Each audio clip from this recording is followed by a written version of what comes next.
ang sabog!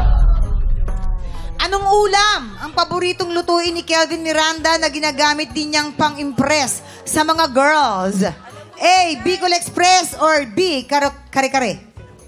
Bicol Express with a lot of gata. Yes. Wow. O hindi, tsaka pati yung chili, ang dami niyang nilalagay. Kasi doon niya tinetest yung isang babae. Yes. O kung kaya mo yung anghang, kaya mo siya. Yes. Kaya si Kelvin, di ba, tinan mo siya, hot. Hop, yes. Eh, syempre, Rocco Beans. Sagutin nyo yan. With Go. a lot of, may ganun pa. Kami, kare-kare with a lot of peanut butter. Oh, peanut Sorry, may gout siya. Wala, bata pa.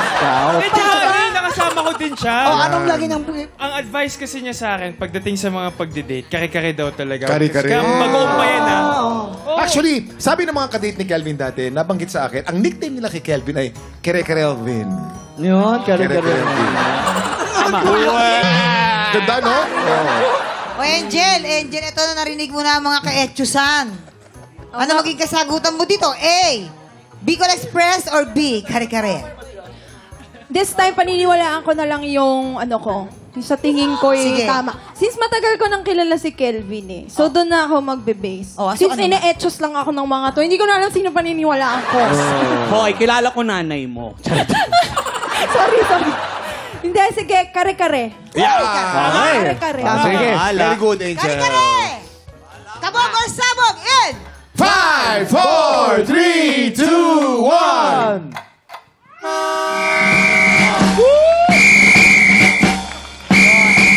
Since kasi nga daw mahirap lutuin ng kare-kare, totoo naman. At talagang ini-effort niya to para to impress the mga Kelvin. Pakulo pa lang nung tuwalya, kahirap na. Hirap, di ba? Okay. Dahil dyan, narito na ang pangatlo.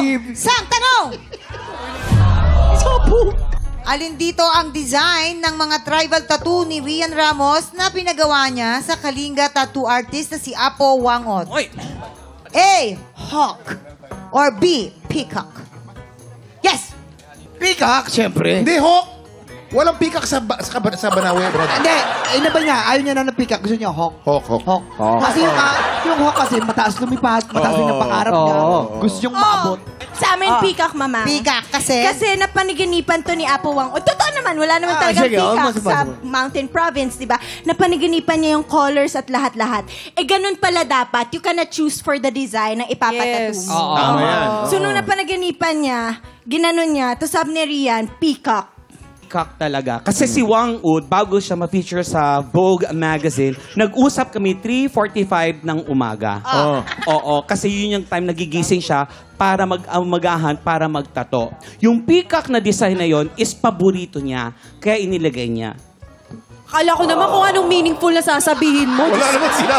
Ang haba ng isip mo, wala naman sinabi. Ano yung mas meaningful? Yung sa akin o yung sa kanya? Ay, sa akin! Kasi kailangan Sige niya nga, talaga ibuod mo yung sinabi mo. Kailangan niya talagang managinip muna. Totoo yun, di ba, Kuya Kim? Totoo yun. Pero napanaginipan niya, hindi peacock. Hawk o lawin ang kanyang napanaginipan. Gaano ka nakalito ngayon? 100% na, mama. Oh, Litong-lito na ako. tignan natin. Ano nga bang magiging kasagutan mo? A. Hawk or lawin? Or B. Peacock?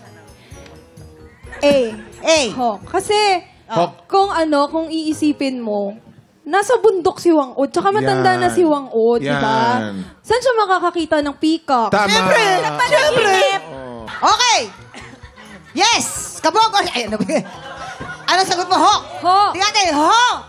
Kabog or sabog in... 5, 4, 3, 2, 1. O, kita mo na?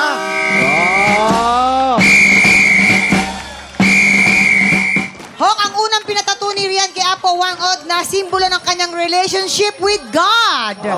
Yun pala yun.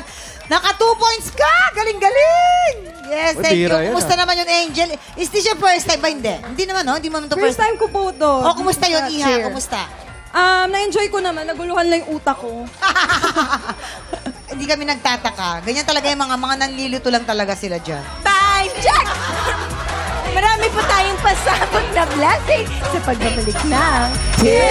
Tik Tropa! Pinanood mo hanggang sa dulo itong video na to, very good ka! For more happy time, watch more TikTok Lock videos on our official social media pages and subscribe to GMA Network official YouTube channel.